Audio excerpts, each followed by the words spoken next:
શ્રાવણ મહિનો ભગવાન શિવજીનો વહાલો મહિનો છે. આ મહિનામાં ભગવાન સ્વયં શિવજી લક્ષ્મીજીને મળ્યા હતા. ક્યારેક પ્રશ્ન ઉઠવો જોઈએ, ક્યારેક પ્રશ્ન જાગવો જોઈએ કે આ પવિત્ર શ્રાવણ માસમાં શિવજીને વધારે બિલોપત્ર શા માટે ચડાવીએ છીએ? આપણે સૌ જાણીએ છીએ કે આ મહિનામાં બિલો વૃક્ષનું પ્રાગટ્ય થયું છે. ભગવાન સ્વયં શિવજી કહ્યું કે લક્ષ્મી આપની સાધનોનું ફળ છે. લક્ષ્મી સ્તન ઉત્પન્નસ્ય મહાદેવસ્ય. લક્ષ્મીજીએ કઠિન સાધના મહાદેવની કરી. શિવજી તો મળ્યા પણ તેમની સાથે એક વૃક્ષ પ્રગટ થયું અને એ બિલો વૃક્ષ છે. બિલો વૃક્ષનું સાચું નામ છે શ્રી વૃક્ષ. શ્રીનો અર્થ થાય લક્ષ્મી. આ મહિનામાં બિલોપત્રોથી કોઈ ભગવાન મહાદેવનું પૂજન કરે છે ત્યારે લક્ષ્મીની પ્રાપ્તિ થાય છે. આ મહિનામાં વિશેષ કરીને ભગવાન શિવનું પૂજન કરવામાં આવે તો તેની કામનાઓ પૂર્તિ થાય છે. થઈ શકે તો આ મહિનામાં ઉપવાસ કરવા જોઈએ. એ ન થઈ શકે તો એક દિવસ ઉપવાસ ને એક દિવસ ભોજન, નક્ત વ્રત.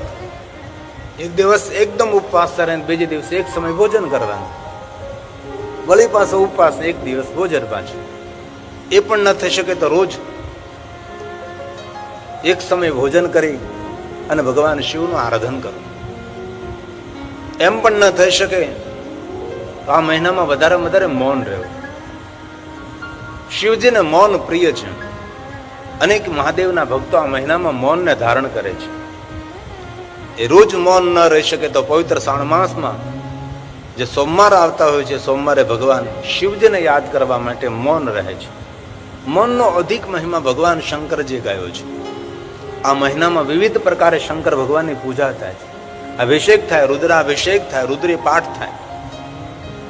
આ મહિનામાં પાર્થેશ્વર મહાદેવનું પૂજન થાય. આ મહિનામાં થોડું કરેલું સત્કર્મ અધિક ફળ આપે છે. પવિત્ર શ્રાવણ માસમાં પંચાક્ષર મંત્રનો વધારે જાપ કરવો જોઈએ. આ પવિત્ર શ્રાવણ મહિનો શાંતિ આપનારો છે. તેથી જેને શાંતિ જોઈએ, સંપત્તિ જોઈએ, પોતાના સંતાનના સુખ જોઈએ, તેને વિશેષ પ્રકારે પવિત્ર શ્રાવણ માસમાં ભગવાન શિવનું પૂજન કરો. તો આપણે સૌ ભેગા મળીને પવિત્ર શ્રાવણ માસમાં ભગવાન શિવને યાદ કરી રહ્યા છીએ. ક્યારેક આપણા પોતાના ભાગ્યની પણ સરાહના કરવી જોઈએ કે મારું પણ કોઈ પુણ્ય છે કે મને આ ગંગાના કિનારે 9 દિવસ રહેવાનો અવસર પ્રાપ્ત થયો. આપણા ગામની અંદર આપણે ભગવાન મહાદેવની કથાનું આયોજન કરવું હોય તો પણ કેટલી મહેનત કરવી પડે, કેટલો પુરુષાર્થ કરવો પડે, કેટલી વ્યવસ્થા ઊભી કરવી પડે. તો ગામ છોડીને, રાજ્ય છોડીને જ્યારે આપણે તીર્થોમાં કથા કરવા જઈએ છીએ ત્યારે અહીં ઘણી બધી વ્યવસ્થા માંગેલી છે. આયોજક મિત્રોએ વારંવાર આવવું પડે છે, વ્યવસ્થા સંભાળવી પડે છે. તો પણ કોઈ ત્રુટિ રહી જતી હોય તો કોઈ પણ અવ્યવસ્થા રહી જતી હોય છે. તેથી જે યાત્રિકો આવ્યા છે કઈ પણ અસુવિધા હોય નજરઅંદાજ કરીને આનંદનો લાભ લેવો, સત્સંગનો લાભ લેવો, ભગવાનનું ભજન કરો. ગંગાના તટ ઉપર બેસીને પંચાક્ષર મંત્રનો જાપ કરો. માતા ગંગાનું તટ શાંતિ આપનારો છે, સુંદર વિચાર આપનારો છે. ક્યારે તમે ગંગાના કિનારે બેઠા હો એક પણ દૂષિત વિચાર ત્યાં પ્રગટ ન થાય. આપનો સૌનો અનુભવ છે. ગંગાના કિનારે બેઠા હોય અને કોઈ પણ એક પણ ખરાબ વિચાર આપણા મનમાં કે હૃદયમાં ઉદ્ભવે નહીં. આ ગંગા જલનો એક શ્રેષ્ઠ પ્રભાવ છે. આપણી પૂજા પરંપરામાં ગંગા જલ વગર કોઈ દેવતાઓની પૂજા સંપન્ન નથી થતી. શિવની પૂજામાં ગંગાજલ એ બહુ આવશ્યક છે. ગંગાજલ વિના ભગવાન શિવની પૂજા કેવી રીતે સંપન્ન બને? મહાદેવજીને આપણે અન્ય વસ્તુ ન ચડાવીએ પણ ભગવાન શિવજીને ગંગાજલ ચડાવી દઈએ તો દરેક અભિષેક કરવાનું ફળ પ્રાપ્ત થાય છે. જે અભિષેકોની પરંપરા છે, દૂધનો અભિષેક, દહીંનો અભિષેક, ઘીનો અભિષેક, ફલના રસનો અભિષેક, અનેક દ્રવ્યથી અભિષેક થાય. ભગવાનને પંચામૃતથી અભિષેક થાય. પણ અલગ અભિષેક આપણે ન કરી શકીએ તો પણ સર્વ અભિષેકોનું ફળ મહાદેવને ગંગાજલ ચડાવવા માત્રથી પ્રાપ્ત થાય છે. શિવજીને ગંગાજલ બહુ પ્રિય છે. તો ગંગાના કિનારે બેસીને ભગવાન શિવને યાદ કરનારા આપણે સૌ આપણા પૂર્વજોને યાદ કરી. પૂર્વજોએ કોઈ પુણ્ય કર્યા હશે, તે પુણ્યના ફલ સ્વરૂપે આપણને લાભ મળી રહ્યો છે. આપણે કોઈ પૂર્વ જન્મમાં પુણ્ય કર્યું છે, કોઈ સારા કાર્યો કર્યા, સત્કર્મો કર્યા છે, એનું ફળ આપણને પ્રાપ્ત થયું છે. અનેક માણસોએ મનમાં સંકલ્પ કર્યો હતો કે હરિદ્વાર જવું છે, કથા છે, આવી ન શક્યા, પહોંચી ન શક્યા. કારણ કયું? તેના પુણ્યનો ઉદય ન થયો. જેના ભાગ્યનો ઉદય થયો, જેના પુણ્યનો ઉદય થયો, તે ગંગા કિનારે પહોંચી ગયા, હરિદ્વાર પહોંચી ગયા. હરિનું દ્વાર છે. હરિદ્વાર પૂર્ણ થાય એટલે ઋષિકેશ આવે છે. ઋષિ મુનિઓની તપસ્થલી ઋષિકેશ છે. ત્યાંથી હિમાલય પહાડનો પ્રારંભ થાય છે. સુંદર સુંદર તીર્થો હિમાલય પહાડમાં છે. દુર્ગમ યાત્રા છે, કષ્ટદાયક યાત્રા છે, પણ ધીમે ધીમે બધું જ સુખદાયક ત્યાં વ્યવસ્થા ઊભી થઈ રહી છે. તો આવો ભગવાન શિવને યાદ કરીએ. કર્મહશ શિવ મહાપણ કથા આપ સૌને કહેવાનો પ્રયાસ કરો. આજે આપણે ભગવાન શંકરજીની વંદના કરીશું, માતા ભવાનીને પ્રણામ કરીશું. ત્યારબાદ ભગવાન ગણેશની વંદના કરીને ધીરે ધીરે શિવ મહાપણ કથામાં પ્રવેશ કરીશું અને વધારેમાં વધારે ભગવાન શિવની વાતો કરીશું. ભગવાન મહાદેવની કથા કહેવાનો પ્રયાસ કરી. અહીંયા લૌકિક વાતો બહુ નહીં કરીએ આપણે, જે ઘર કુટુંબ પરિવારની હોય.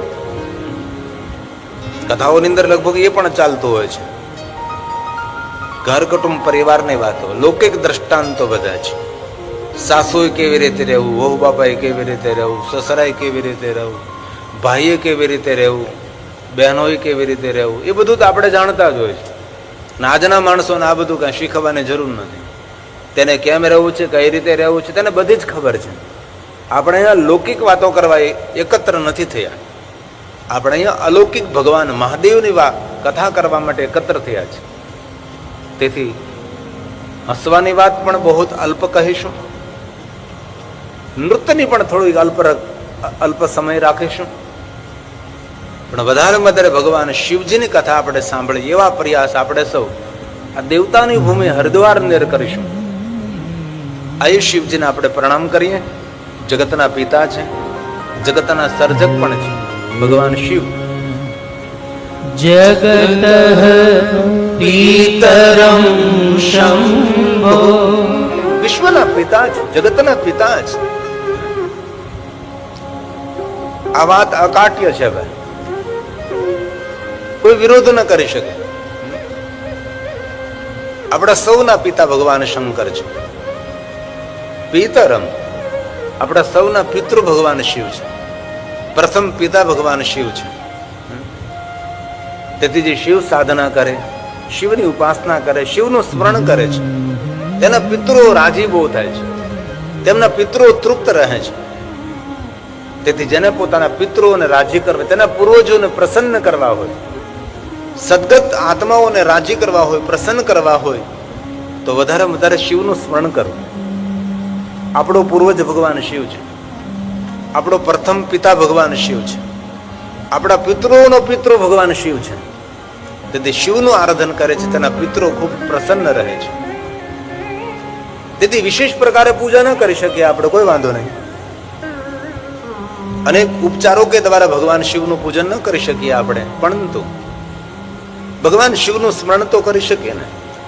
હાલતા ચાલતા, બેસતા ઉઠતા, ખાતા પીતા, ઊંઘતા જાગતા, ઘરમાં વનમાં શમશાનમાં, કોઈ પણ સ્થિતિમાં ભગવાન શિવને યાદ કરીએ. જીવાગ્રે વર્તતે તસ્ય સફલમ જીવિતમ. જેને જીવા પર ભગવાન શિવનું નામ રહે છે તેનો જન્મ સફળ છે. તેથી ભગવાન વ્યાસજી શિવ મહાપણ કથાના પ્રારંભે ભગવાન શિવજીને જગત પિતા કહે છે. પ્રણામ કરું છું. સ્વયંભૂ છો, વિભૂ છો, પ્રભુ છો. જેનામાં પ્રભુત્વ છે, વિભુત્વ છે, જે સ્વયંભૂ છે એ ભગવાન શિવ છે. પ્રણામ કરું છું, વંદના કરું છું મહાદેવ આપને. આ ભગવાન મહર્ષિ વેદવ્યાસ રચિતા શ્લોક છે, શિવ મહાપણ ગ્રંથના પ્રારંભમાં છે. જગત પિતરમ શંભો, જગતો માતરમ શિવા, તત્પુત્ર ચ ગણાધીશમ, ન ત્વયી તદ વર્ણયામહે, ન ત્વયી તદ હે જગત પિતા શિવ, હે જગત માતા ભવાની, હું આપને પ્રણામ કરું છું. મારી વંદનાનો સ્વીકાર કરો. શિવ મહાપડ અંતર્ગત થોડું સંશોધન કર્યું છે કે ભગવાન શિવ જગતના પિતા છે. તેનો આધાર કયો છે? ઉત્પત્તિના શ્લોકો છે. જગતનું સર્જન કેવી રીતે થયું, જગતની ઉત્પત્તિનો દેવ ભગવાન શિવ કેમ છે, અને આપ સૌ જાણો છો તે રીતે ભગવાન શિવ જગતના રચયિતા છે. ભલે કોઈ વિચારધારા વાળા કહેતા હોય કે અમારા ભગવાને જગતની રચના કરી છે, પણ જેનો જન્મ થાય એ જગત રચયિતા ન હોય. જે અજન્મા છે તે જગત રચયિતા હોઈ શકે છે. અજન્મા કોણ છે? ભગવાન શિવ છે, જેનો કોઈ જન્મ નથી થયો, જેમનું કોઈ મૃત્યુ પણ નથી થયું. એટલા માટે શિવ મહાપડ ગ્રંથમાં કહ્યું છે, जिस प्रकार माता पिता के बिना पुत्र उत्पन्न नहीं होता, उस प्रकार शिव और शिवा के बिना चराचर जगत कैसे उत्पन्न हो सकता है? ये प्रश्नार्थ છે. અને આ શિવ મહાપડ ગ્રંથના શ્લોક છે, મેં વચ્ચેથી કાઢ્યા છે, જે જગત ઉત્પત્તિના શ્લોક છે.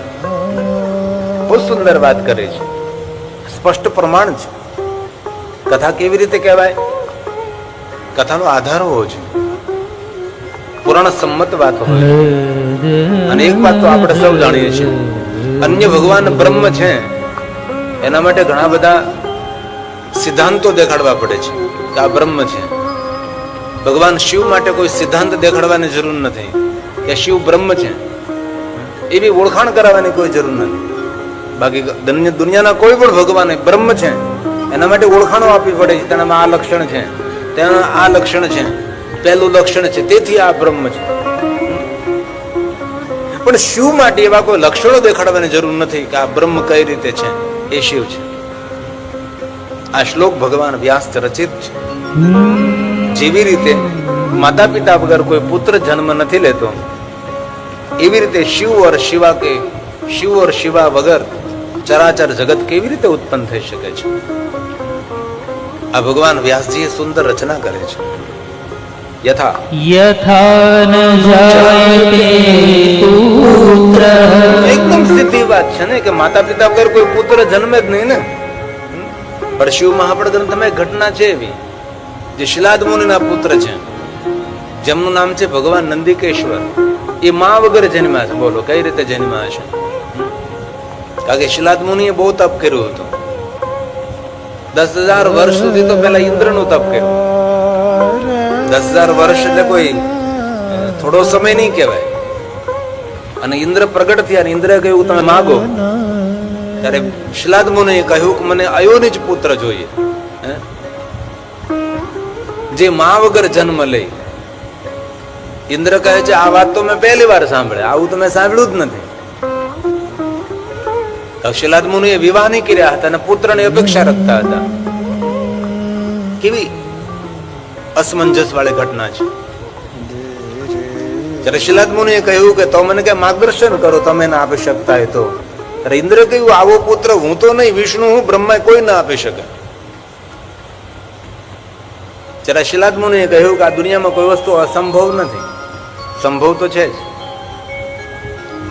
આપ મને કઈ માર્ગદર્શન કરો. અને ત્યારબાદ ઇન્દ્રદેવે શિલાદ મુનિને માર્ગદર્શન કર્યું છે. અયોનિજ પુત્ર તો ભગવાન શિવ આપી શકે છે. તમે વિવાહ નથી કર્યા તો પણ તમારે પુત્ર પ્રાપ્ત કરવો હોય તો સ્વયં શિવ આપી શકે છે.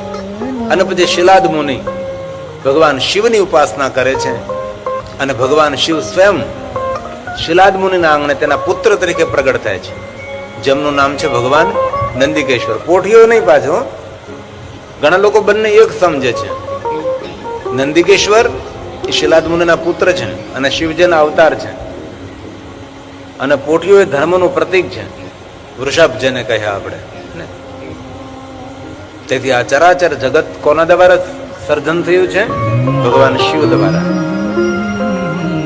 અને અવ્યાસ ભગવાન બોલ્યા છે યથા ન જાયતે પુત્ર, યથા ન જાયતે પુત્ર પિતરં માતરં વિના. तथा भवं भवानि च विनानेत चराचरम् विनानेत चराचरम्। કેટલી સુંદર વાત કરી છે શ્લોક આલોક અને પરલોક ને સાર્થક કરે છે. ભલે આપણે બધા શ્લોક 24,000 શ્લોક ના ગાઈ શકીએ, પણ કોઈ કોઈ શ્લોક તો ગાવો જ જોઈએ જે વાત માટે પૂરક હોય. એ બહુ જરૂરી છે. પણ આપણું મોટું ભાગ્ય છે કે આપણને સંસ્કૃત નથી આવડતું.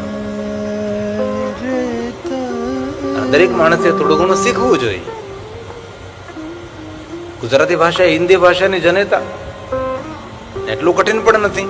સીધી વાત છે. તથા ભવમ ભવાની ચ વિના. બસ ભવમ ભવાની, ભવ એટલે શંકર, ભવમ ભવાની ભવાની માતા ભવાની. તેના વગર આ ચરાચર જગત ઉત્પન્ન ન થઈ શકે. તો ક્યારે તમને કોઈ પ્રશ્ન કરે કે જગતનું સર્જન કરનાર કોણ છે, તો કે ભગવાન શિવ અને પાર્વતી. જગત કોને ઉત્પન્ન કર્યું છે? શિવ અને શિવાય, ભવ અને ભવાનીએ આ જગતનું સર્જન કર્યું છે. બહુ સુંદર વાત કરી છે. हे महाभाग्यवान ऋषियों, सुत पुराण कहे छे, इस जगत में जो जो सर्वश्रेष्ठ पवित्र है, पूर्ण एवं मंगल स्वरूप है, सभी शिव और शक्ति के तेज से प्रादुर्भाव हुआ है. आ जगत अंदर जे जे वस्तु पुण्य आपनारे छे, आपनु सौनु मंगल करनार छे, जे श्रेष्ठ वस्तु आ जगत अंदर आपणे जोई रह्या छे, ए बधुं ज सर्जन करनार कोण छे? शिव अने शक्ति छे. આપણા સૌનું સર્જન કરનાર કોણ છે? શિવ અને શક્તિ છે. કોણ સર્જન કરે છે? કોણ ઉત્પન્ન કરે છે? યત પરમ યત પવિત્રમ. યત પરમ યત પવિત્રમ ચ. આ દુનિયામાં જેટલી જેટલી પવિત્ર વસ્તુ દેખાય છે, જેટલી શ્રેષ્ઠ વસ્તુ દેખાય છે, સર્વશ્રેષ્ઠ જે આપણે જોઈ રહ્યા છીએ, જે જે વસ્તુ પુણ્ય આપનાર છે, જે મંગલ કરનાર છે, દરેક વસ્તુનું સર્જન કરનાર ભગવાન શિવ છે. અને શિવ અને શક્તિના તેજથી આ બધું જગત ઉત્પન્ન થયું છે. આવું શિવ મહાપણ કહે છે. દરેક પુરાણનો મત અલગ હોય, પણ તથ્ય તો એક જ હોય ને. તેથી ભગવાન વ્યાસ બોલ્યા છે. और યાદ રાખજો, એક એક શ્લોક પુણ્ય આપે છે. ભલે સમજાય નહીં સમજાય, આપણું ભાગ્ય છે, પણ એક એક શ્લોક આપણા અંતકરણને પાવન કરે છે. કારણ કે દેવતાઓના મુખમાંથી પ્રગટ થયેલા શબ્દો છે. આપણે જે બોલીએ છીએ આપણી માતૃભાષા ગુજરાતી બોલીએ છીએ, પણ આ દેવતાઓની લિપિ છે, આ દેવતાઓની વાણી છે. તેથી ભગવાન વ્યાસ બોલ્યા છે, યત પરમ યત પરમ યત પવિત્રમ ચ યત પુણ્યમ યત ચ મંગલમ તત્તદાહ મહાભાગ તયો તેજો વિજૃંભતમ તયો તેજો વિજૃંભતમ. શિવ અને શક્તિના તેજથી આ સુંદર જગતનું નિર્માણ થયું છે. આપણને ક્યારે કોઈ પ્રશ્ન કરે કે આ જગતને કોને સર્જન કર્યું, તો આપ કહી શકો છો કે શિવ મહાપુરાણ ગ્રંથમાં કહ્યું કે શિવ અને શક્તિ આ ચરાચર જગતને સર્જન કર્યું છે. પુણ્ય આપનારો હોય, મંગલ કરનારો, શુભ કરનારો, દરેક વસ્તુ શિવ અને શક્તિ દ્વારા ઉત્પન્ન થઈ છે. આજકાલ બહુ સારી વિચારધારાઓ છે, અને વિચારધારાઓ લોકોને ભ્રમિત પણ કરી રહી છે. પણ શાસ્ત્ર પ્રમાણે શિવ મહાપુરાણ ગ્રંથમાં કહ્યું જગતનું સર્જન કરનાર શિવ અને શક્તિ છે. બહુ સુંદર વાત કરી. સાંભળો તમે આદરથી. આ બધા શ્લોકો શતરુદ્ર સંહિતાના છે, જેની અંદર જગત ઉત્પત્તિની વાત કરે છે. દેવગણ, મહેશ્વર, ब्रह्म विष्णु इंद्र चंद्रमा आदि समस्त देवता ऋषि एवं दैत्य सभी आपसे उत्पन्न हुए हैं, ऐसा भगवान व्यास जी ने कहा है. देवगण, देवदूत, ब्रह्मा विष्णु, हे महेश्वर, आपके द्वारा इंद्र, चंद्रमा, सूर्य, देवता, ऋषि और कह दिया कि दैत्य भी आपके द्वारा है जो कुछ सर्जन हुआ है. इसलिए पूरे विश्व के आधार स्वरूप शिव અને શક્તિ છે, શિવ અને પાર્વતી છે, ભવ ભવાની છે, ઉમા મહેશ્વર છે, મહેશ ને મહેશ્વરી છે, સનાતન સનાતને છે, શંકર ને શાંકરી છે, જગતોનું સર્જન કરનાર છે. બ્રહ્માને કોને સર્જન કર્યા? શિવજીએ. વિષ્ણુનું કોને સર્જન કર્યા? શિવજીએ. ઇન્દ્ર, ચંદ્ર આદિ, સૂર્ય, સુર અસુર, સૌને, ઋષિ, સંત, સજ્જન, સબ કુછ ભગવાન મહાદેવે સર્જન કર્યું છે. આવું ભગવાન વ્યાસજી કહે છે. બ્રહ્મા વિષ્ણુ બ્રહ્મ વિષ્ણુ ઇન્દ્ર ચંદ્રાદિ સુરા સર્વે મહર્ષયઃ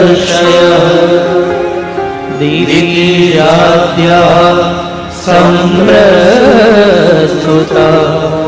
સ્વતઃ સર્વે મહેશ્વર સ્વતઃ સર્વે મહેશ્વર. મહેશ્વર દ્વારા જગતનું સુંદર સર્જન થયું. તેથી તો કહીએ ને આપણે, માતા છે પાર્વતી દેવી, પિતા દેવો મહેશ્વર.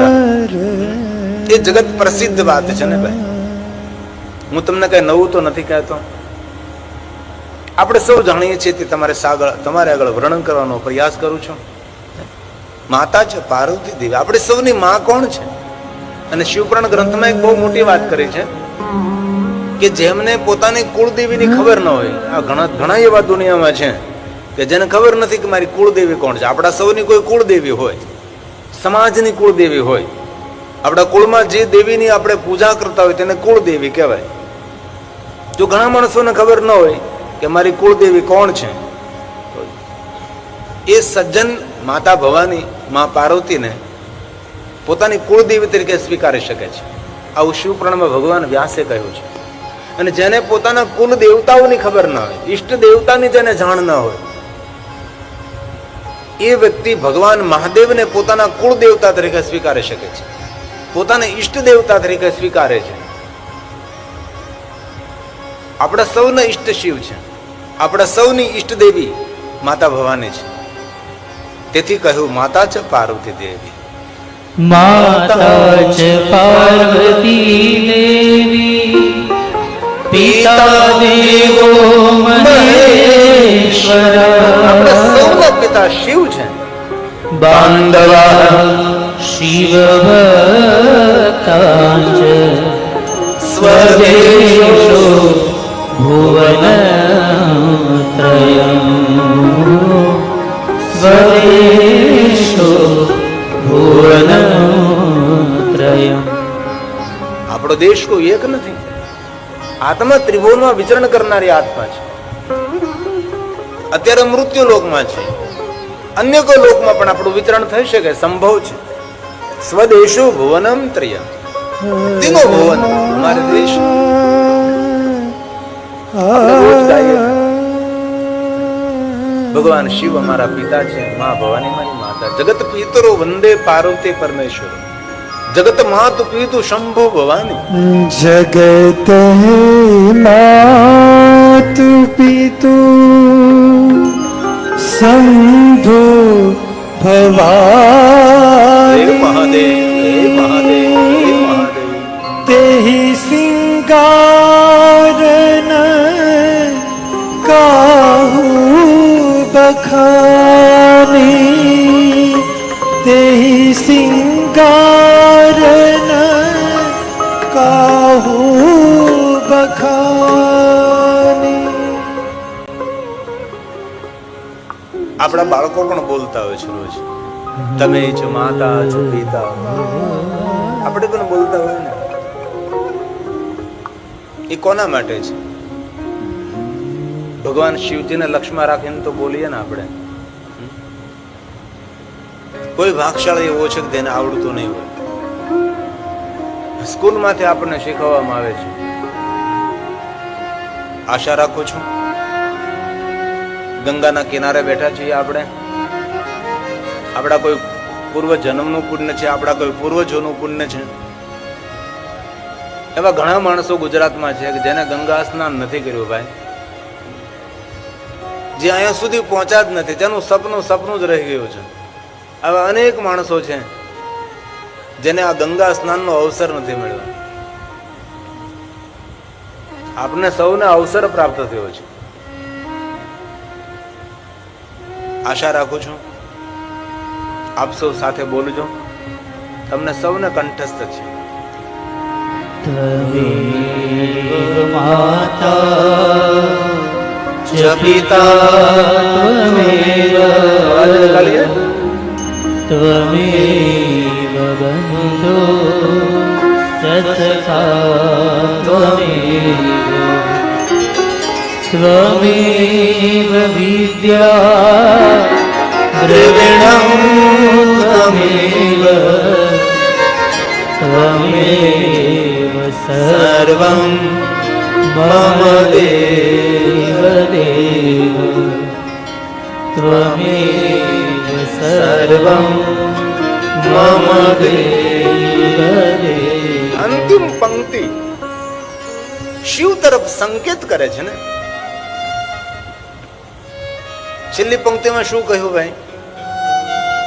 જેટલા મારા દેવ છે એવા દેવોના દેવ કોણ છે? ભગવાન શિવ છે. એ અમારા પિતા છે. જે દેવતાઓનું સર્જન કરનાર, જગતનું જે સર્જન કરનાર છે એ મહાદેવ છે. તેથી આ પ્રાર્થના કોઈ પણ સામે બોલી શકો છો તમે, એવું નથી કે ના નથી કહેતો હું, પરંતુ ખરેખર ગહેરાઈથી આપણે જોઈએ તો ભગવાન શિવને ધ્યાનમાં રાખીને આપણે બોલીએ છીએ, ભગવાન શિવ આપ અમારા પિતા છો, તમે અમારા માટે સર્વ વસ્તુ છો, અમે તમને પ્રણામ કરીએ છીએ.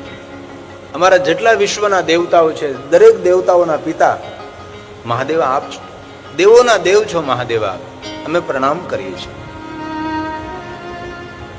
ભગવાન મહર્ષિ વેદવ્યાસજી શિવ મહાપ્ર ગ્રંથના પ્રારંભે ભગવાન શિવની વંદના કરી છે, માતા ભવાનીની વંદના કરી છે અને ભગવાન ગણેશજીને યાદ કર્યા છે.